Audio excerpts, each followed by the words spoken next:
I'm back. It's Clarke back. Time to take a look at 18-1, aggression, appeasement, and World War II. So the objectives for this particular section as we look at the steps leading to World War II. Describe how the Western democracies responded to aggression across the globe.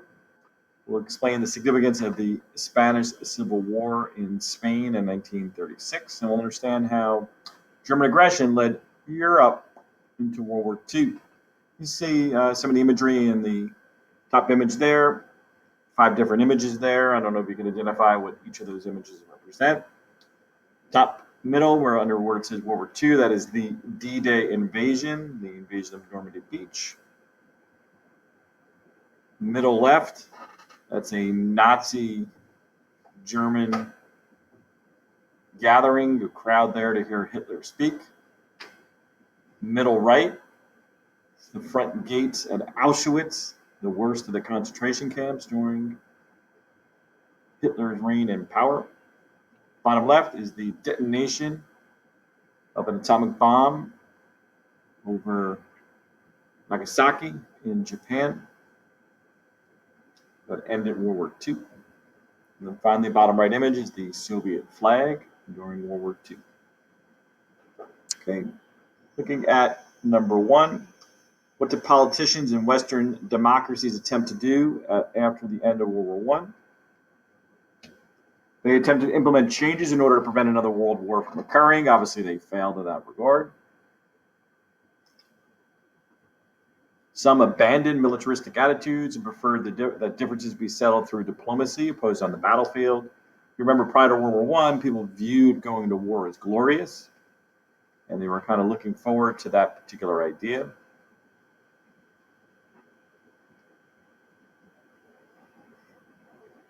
Two out of the leaders in Italy, Germany, Japan differ from many of the post-World War I leaders. All three were power hungry. They sought additional territory with aggression. Italy, Germany, and Japan all had imperialistic leaders who desired more territory. 3 lists some of the aggressive steps Japan took during the 1930s. Well, the military leaders overthrew the Japanese government. They established a military dictatorship in Japan. They declared their need for additional territory to obtain natural resources. When you think about Japan, Japan was formed as a rocky volcanic eruptions, kind of like rocky soil here in Japan, as you see on the map. And therefore, they lacked a lot of resources. In 1931, they invaded Manchuria, which is a northeastern region of China. And then after the Japanese were condemned by the League of Nations, they said, Japan, you're doing things wrong. You should not be going into Manchuria. The Japanese said, oh, well, we quit. And they left the League of Nations. Okay, 4, what action did Benito Mussolini in Italy take in 1935? Similar to Japan, who picked on a weaker region of China. The Italians, they began picking on a weaker nation in Africa. Mussolini took control of Ethiopia and Africa, and Italy added that territory to its holdings. 5, what steps did the League of Nations now take in response to Italy's aggressive acts? They too condemned the Italian actions. They passed sanctions, which are penalties against Italy. Unfortunately for the League of Nations and the world, the League of Nations had no power or authority to enforce the sanctions. Eventually, Italy took control of Ethiopia in 1936. 6, what lingering issues were left over from the Treaty of Versailles for Germany?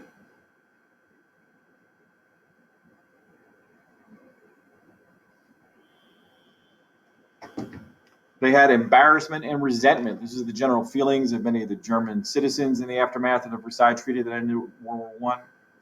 They struggled economically as they still owed $33 billion in reparations. And disarmament, meaning they had to rebuild their military after the Versailles Treaty had limited their forces to just 100,000 troops. And to tell you the truth, that's not enough to be an aggressive country. What actions did Hitler take that violated the Versailles Treaty during his early years in power? He stopped reparation payments. He began the military buildup and even increased the German army to 5 times the legal size per the Versailles Treaty, from 100,000 to 500,000 troops.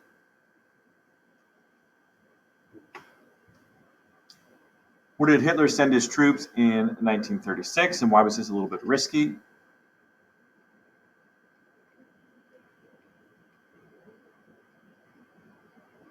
See the Rhine River here. So this territory here along the Rhine River, this is the Rhineland. So Hitler sent his troops into what was called the demilitarized zone. It was an area in which the French nor the Germans should send any military in there, kind of a border region now that Alsace-Lorraine were now part of France. The French had promised not to send troops in there. The Germans had promised not to send troops on their side. When Hitler began his military buildup, he wasn't really strong enough really to take on even France at this point in time, so he kind of challenged France over the Rhineland, had France sent in its troops and went all out to stop Hitler in 1936. They most likely would have defeated the Germans, and maybe Hitler would have been ousted from power, and World War II may have been avoided. But the French did none of those things. Instead, they would begin to follow a policy that the British and French advocated in regard to the post-World War I years, which is the policy of appeasement.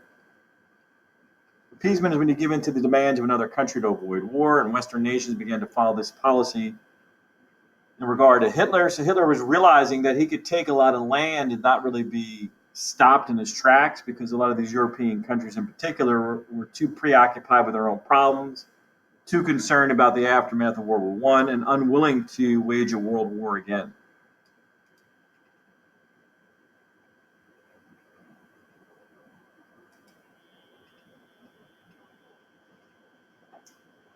Why do the Western democracies follow the policy of appeasement? Well, the horrors of World War I was lingering in the minds of many. They were preoccupied with their own poor conditions in their own countries at this point in time. A lot of people began to follow this policy of pacifism. Pacifism is the opposition to war in any form. Here at Metuchen High School, we do have a heroic individual who is a strong pacifist. He's one of our top scientific minds. You may currently have him or may have him somewhere down the road for biology. You know him, you love him. Mr. Rockwell, there he is. He was gracious enough to pose for this photo when I was discussing pacifism with him. He said, you know what, I am a pacifist, and if you want to share my image with your class, feel free to do so. And of course I do. So there you go. Maybe Mr. Rockwell can have a conversation with you at some point in time about pacifism, but he's definitely one of the foremost proponents of pacifism, and a really nice fella on top of everything else. One issue he has is his shoe is there. You can see it's kind of deteriorating and kind of falling apart on him. So we may be taking a collection up one day to get Mr. Rockwell a new pair of shoes, but not at this point in time.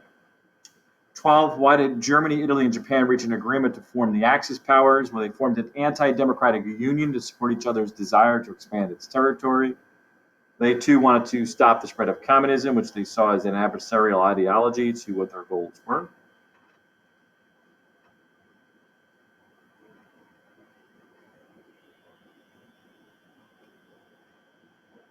You can see there Mussolini on the left, Hitler on the right, and they would form the initial two as part of the Axis powers, with the Japanese being added in later on.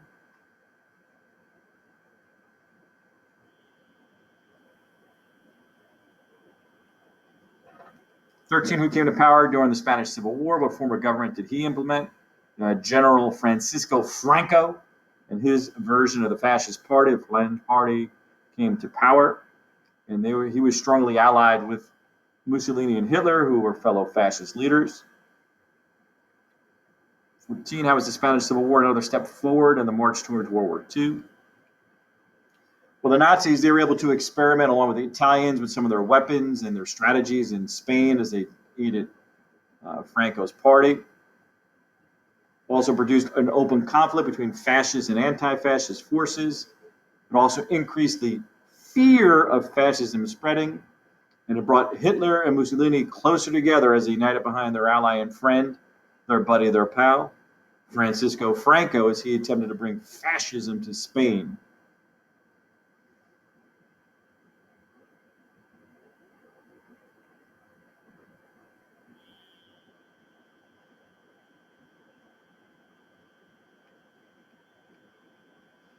15. How did Hitler justify some of his aggressive actions during the 1930s?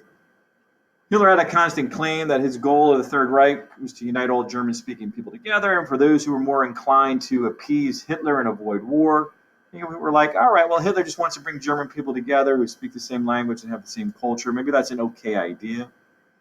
Hitler believed that Germans were superior to their Slavic neighbors and claimed that he had the right to remove millions of an inferior race. So he's getting a little bit more extreme, too, in his commentary, and it should have been a red flag for many across the globe.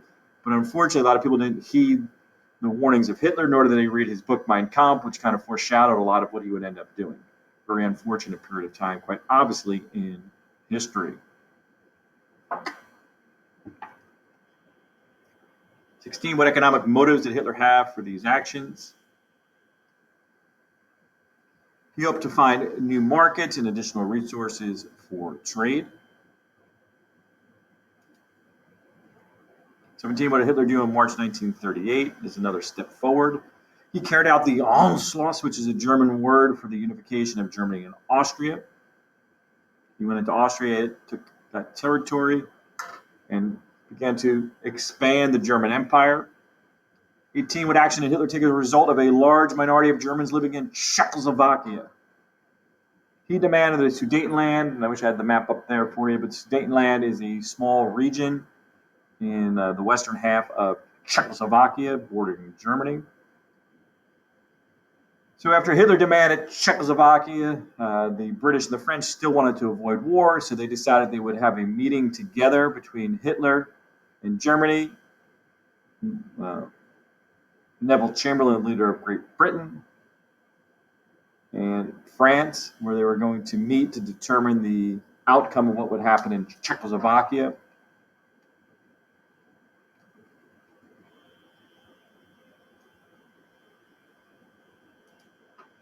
All right, so the three leaders met in Munich, Germany, basically on Hitler's turf.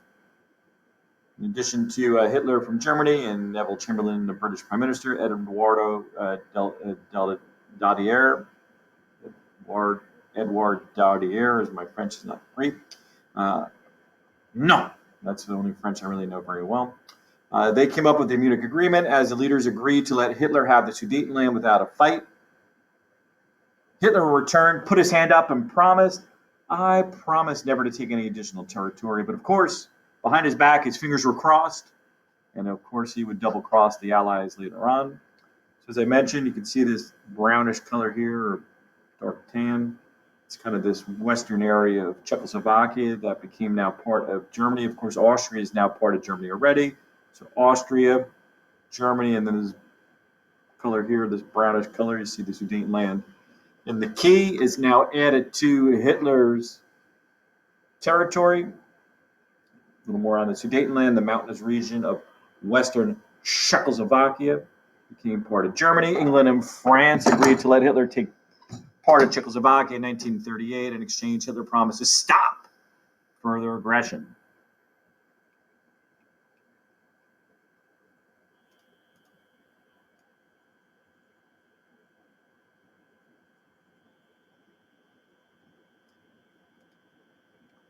Okay, what did British Prime Minister Neville Chamberlain tell the British people as he arrived home after signing the Munich Agreement?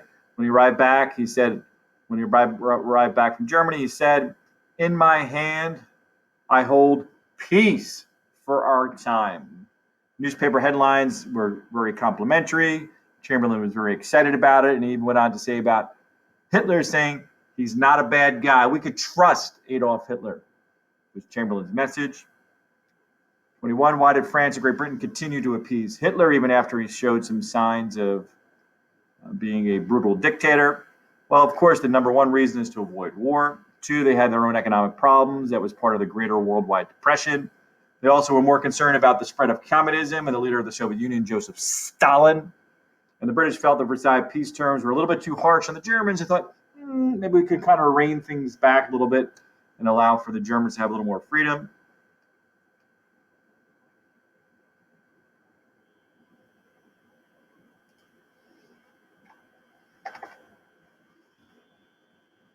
Why do the Brits and other people in Western Europe have mixed feelings about the Munich Agreement? Well, those who supported appeasement, such as Neville Chamberlain, welcomed the Munich Agreement, while others believed that this was the wrongful decision. Winston Churchill, a British politician and the leader of the opposition party to Chamberlain, believed that Hitler was a dangerous person. He claimed that they needed to be much more aggressive in stopping Hitler. Chamberlain called him a kook, and he called him, it was kind of like a office rocker, if you kind of use another expression, crazy. Obviously, Churchill was a little bit on the older side, allegedly a bit of a person who abused alcohol, so it really just kind of painted him as a old drunken man who was off his rocker a little bit.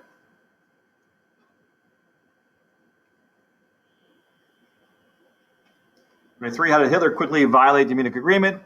You know what? We really like the Sudetenland. You know what we're going to do next? Hitler said we're going to take the rest of Czechoslovakia, and indeed he did. And after Hitler took control of Czechoslovakia, what did people around the world begin to wonder? Where would Adolf Hitler strike next? 25, why did democracy finally promise to protect Poland from a German invasion? After Hitler invaded Czechoslovakia, the democracies realized their policy of appeasement was a miserable failure. Poland was the next country for Germany to invade in Eastern Europe. So the democracies promised to kind of draw a line in the sand and protect Poland from German occupation. Unfortunately, little did the democracies know that the Nazis under Hitler, along with the Soviet Union and Joseph Stalin, they came up with a secret agreement called the Nazi-Soviet Pact. This agreement between Nazi Germany and Hitler and the Soviet Union and Stalin. So the two sides, they wouldn't be strong allies, but rather they would have a mutual understanding or an agreement whereby if Hitler went into Poland, he would take the western half of Poland and the eastern half of Poland would go to the Soviet Union. This is also because Hitler did not want Stalin and the Soviet Union to attack Hitler in Germany if he went into Poland.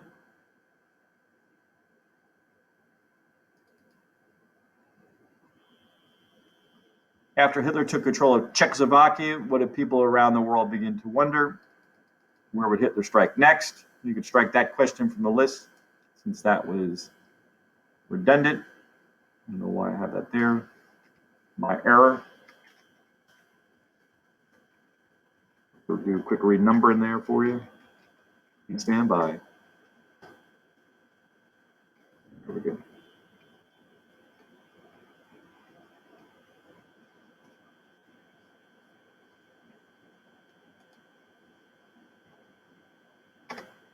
E27, how did Hitler justify his invasion of Poland? He said he needed to recover lost land, he had to obtain another port city, and he had hoped to unite all German-speaking people together. 28, why did Hitler's invasion of Poland on September 1st, 1939 force the French and the British to declare war on Germany? Well, they had an alliance with Poland, which obligated them to defend Poland. You could always welch on your alliance and not follow through on it, but of course they were reliable countries and knew that war was inevitable at this point in time, so they declared war after Poland was invaded. World War II officially begins on September the 3rd, 1939. And then lastly, the lesson reflection. We're going to do a little chart here of the aggressive acts of Hitler, as it's important to understand the different steps he took. So in March of 1938, he invaded Austria. In September 1938, he invaded and annexed the Sudetenland. March of 39, he took over the remainder of Czechoslovakia. And then finally, in September 1939, he invaded Poland. That'll wrap up our discussion of the early events that led to the start of World War II. And now that World War II has begun, the next time we'll begin discussing the actual events and the reactions to World War II. Hope you enjoyed this discussion. And until next time, Mr. Clarke is out.